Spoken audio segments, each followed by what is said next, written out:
Olá, tudo bem com você? Hoje vamos estudar a segunda lição, Codornizes e o Maná, do livro Êxodo, capítulo 16. Então, antes de entrarmos na lição, não se esqueça de, ao final, se inscrever, compartilhar e deixar o seu like, tá bom? Vamos então para a nossa lição de segunda, Codornizes e Maná. Infelizmente, vemos um padrão de rebelião nessa história de peregrinação. O povo rapidamente esquecia a ajuda poderosa de Deus no passado e como ele havia solucionado os seus problemas. Os israelitas permitiram que seus problemas ofuscassem o objetivo final e o futuro maravilhoso prometido. E um problema comum, até mesmo entre o povo de Deus nos dias de hoje. Qual foi a causa da murmuração dos israelitas e o que aconteceu depois? Êxodo 16. Veja bem, o povo de Israel reclamou da falta de comida, então Deus forneceu o maná e as codornas. E nesta segunda lição desta semana, trata exatamente das codornas e do maná, dois grandes milagres, a questão de comida. Veja o que diz Êxodo 16, 3-4. Os filhos de Israel reclamaram com Moisés e Arão: antes fôssemos mortos pela mão de Yahvé na terra do Egito, quando estávamos sentados próximos às panelas de carne e podíamos comer pão com fartura. Evidentemente, nos trouxestes a este deserto para fazer toda esta multidão morrer de fome. Então Yahvé disse a Moisés: eis que farei descer pão do céu, sairá o povo a colher a porção de cada dia, a fim de que eu ponha a prova para ver se anda ou não na minha lei. Então, o que foi que aprendemos com esse milagre? E por que eles são importantes nessa história? O primeiro é a repetição, uma reconstituição do que aconteceu no episódio das águas. Ou seja, Israel fica sem comida, ou pelo menos sem parte dela, do que tinha antes, e agora começa a reclamar de saudades do Egito.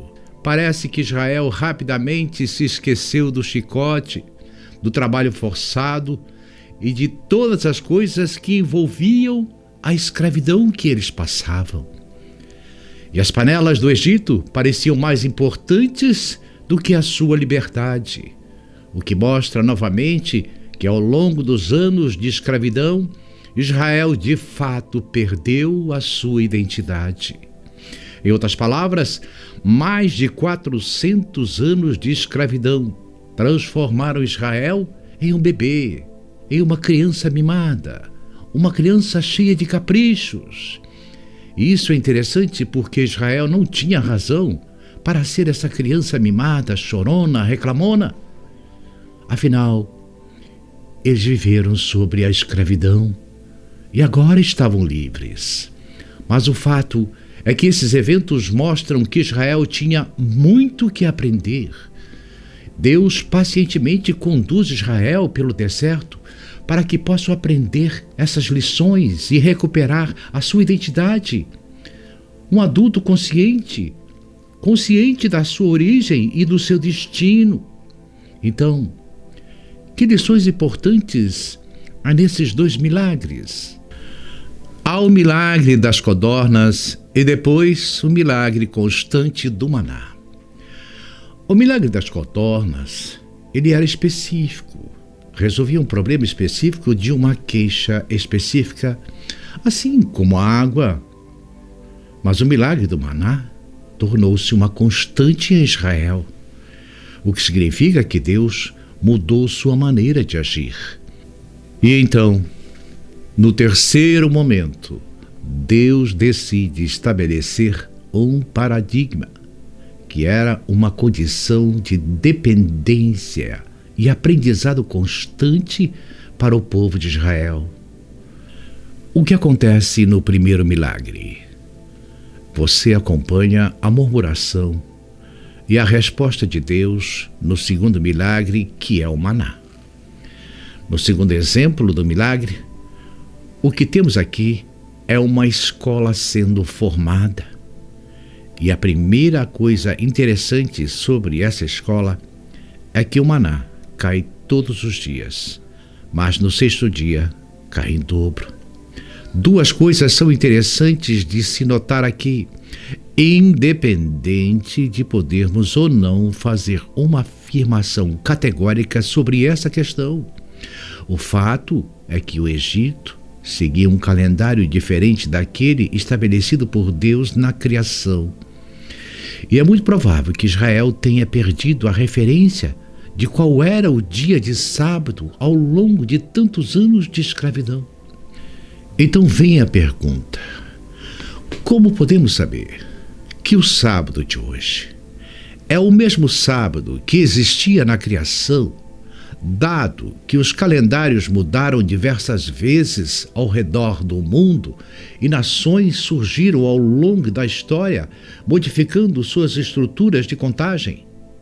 Então, aqui temos um exemplo claro de como essa estrutura permanece.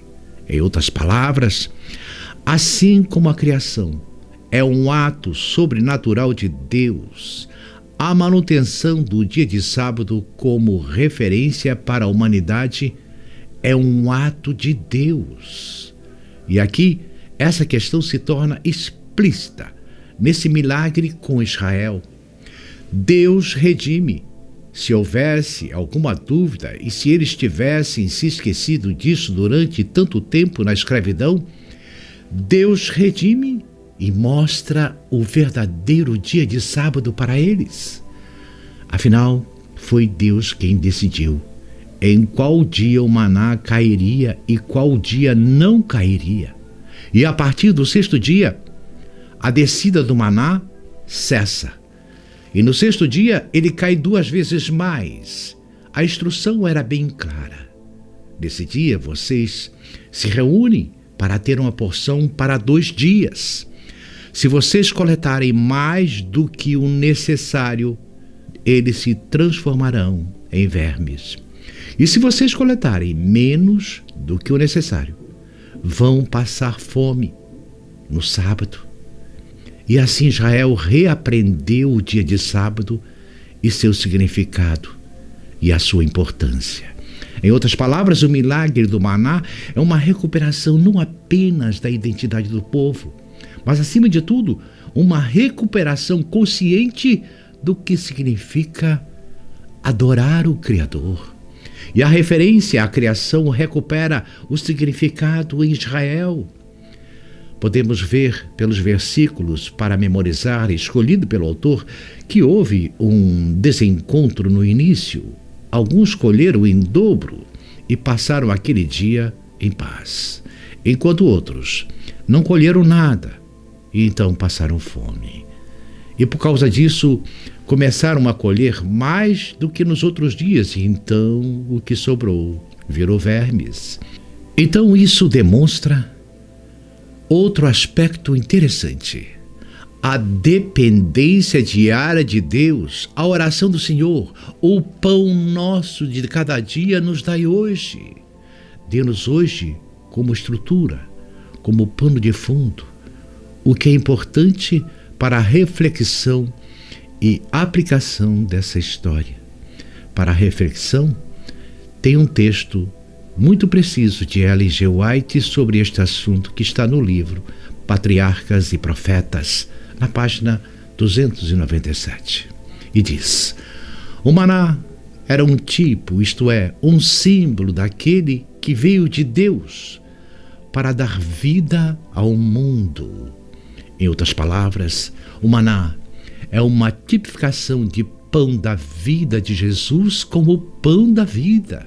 E tem mais: muitos estão famintos e sem forças, porque em vez de se alimentarem do pão que desceu do céu, encheram suas mentes com coisas de menos importância. Aos descuidados, aos indiferentes, aos despreocupados, Aqueles que estão à beira da ruína, Cristo diz: abra a porta do seu coração. Permita a minha entrada, e eu farei de você um filho de Deus. Transformarei sua natureza fraca, pecaminosa, na imagem divina, dando-lhe beleza e perfeição. Amém. Bem, você quer saber mais? Então não perca a terceira lição, o milagre da água que sai da rocha. Aproveite agora para se inscrever, comentar e deixar o seu like, tá bom? Bem, se vocês ouviram barulho durante a lição de pessoas conversando, lá embaixo tem um churrasco. Eu não tenho como conseguir que eles falem mais baixo, então me perdoe. Não tenho como parar isso.